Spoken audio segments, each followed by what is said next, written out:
Alors, je vais vous montrer ici comment trouver le code de nomenclature combinée de votre produit. Alors, vous devez cliquer sur le lien dans les consignes, vous arrivez sur ceci, donc c'est une publication officielle de l'Union européenne qui fait 1067 pages. Ne vous inquiétez pas, il ne faut pas tout lire. Alors, comment ça fonctionne? Alors, il y a un règlement préliminaire, mais ça, on passe. Vous avez en fait tous les produits qui sont classés ici par catégorie. Vous pouvez déjà voir où vous êtes. Vous serez surtout dans la première section ou dans la section 2, thé, café, céréales, etc. Donc c'est surtout au début, les produits d'agriculture. Euh, oui, les boissons, c'est ici. Bref, moi je prends l'exemple des pommes de terre. Donc les pommes de terre, je vais devoir aller dans légumes ici, donc produits du règne végétal forcément. Légumes, plantes, racines et tubercules alimentaires. C'est exactement ce que sont les pommes de terre. C'est-à-dire, aller à la page 90. Alors on peut taper 90 ici, mais ça commence pas exactement en 1, donc il faut aller un peu plus bas. Voilà, chapitre 7, légumes, plantes, racines, tubercules alimentaires. Et moi, hop, je trouve directement pommes de terre à l'état frais ou réfrigéré, c'est le 0701. Alors, comment fonctionne la nomenclature en fait? Donc plus vous allez avoir de chiffres, plus ça va être précis. Donc les pommes de terre de semences, ce sera 0701 10 00.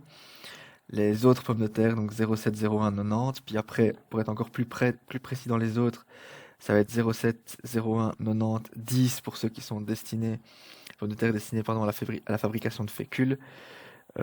Autres, de nouveau. Puis dans autres, vous avez de nouveau 07 01 90 50, c'est les pommes de terre de primeur. Donc les pommes de terre de primeur, pour votre information, c'est celles qui sont les toutes premières de la saison.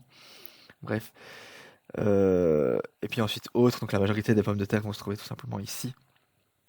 Autres.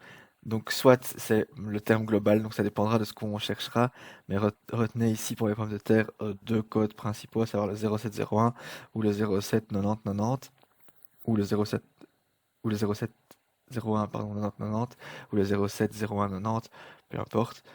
Mais ici on n'est pas dans des semences. Plus on a le global, mieux c'est, mais parfois on devra chercher plus précis. Donc voilà ce qui m'intéresse.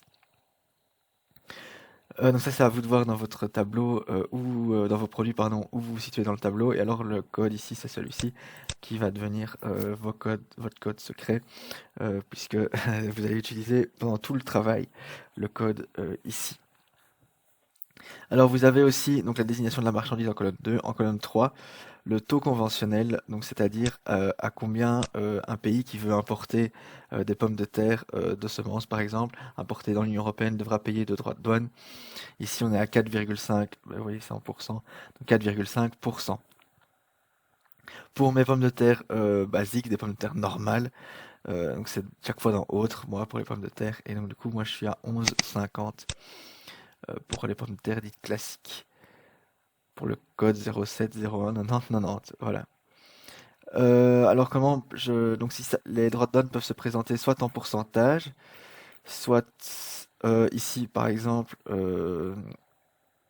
par kilo, par 100 grammes, par 100 kilos, pardon.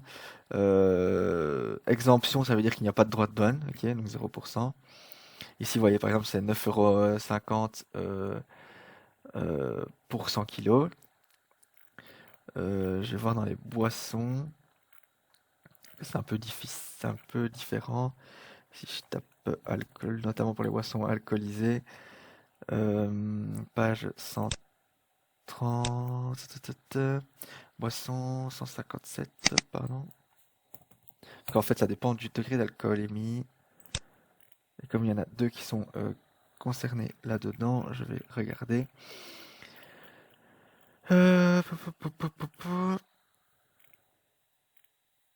Vous avez aussi donc ici par exemple pour du champagne, c'est 32 € de l'hectolitre. Et puis voilà, quand il y a les petits 1, les petits 2, vous devez aller regarder en bas. Mais en fonction du titre alcoométrique, pardon, volume requis n'excédant pas, donc entre 13 et non, en dessous de 13%, pardon, ici pour le 1. Pour tout ce qui est 1, eh bien, on va être à 13,1 € de l'hectolitre. Pour l'alcool entre 13 et 15, à 15,4, etc., etc., etc., en fonction des degrés d'alcool. Donc ça, à vous de faire attention aussi si vous êtes dans ce type de marché. Donc voilà pour les codes. Donc c'est la première colonne ici, la colonne de gauche que vous devez retenir et que vous devez trouver. N'hésitez pas à mettre dans votre travail. Voilà, mon code c'est par exemple le 22 04 29 30 24 par exemple pour les vins de Bourgogne. Voilà, c'est le code que j'ai choisi, c'est celui-là qui représente telle chose. Vous pouvez en choisir plusieurs en fonction du degré de précision évidemment.